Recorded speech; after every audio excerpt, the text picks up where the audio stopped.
Demək, o ayənin mən adresini bilmirəm. Çox bu ayəni oxuyuram, amma adresini bilmirəm, əzbərləməmişəm.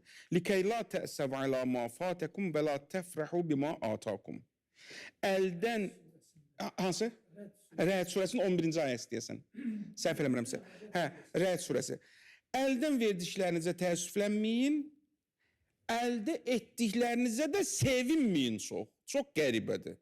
Bu ayədə deyir ki, bəzən sevinç xoşbəxtlik deyil. Və la təfrəhu bima atakum.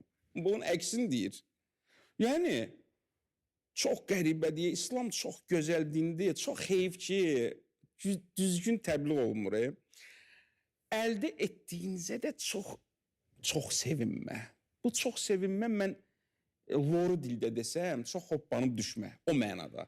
Bəzən görürsən ki, sosial şəbəkədə rast gəlsən, adam bir maşını alıb, o qədər bunu yayır, reklam edir. Əzizim, bildik də, sevincini də gizlətməyi bacar. Bu da bir ali canablıqdır, bəli, bu ay onu deyir. Və la təfrəhu bima atakum, əldə etdiklərinizə də çox sevinməyin. Niyə? Başqasının paxıllığını yaradırsan da, niyə eləyirsən?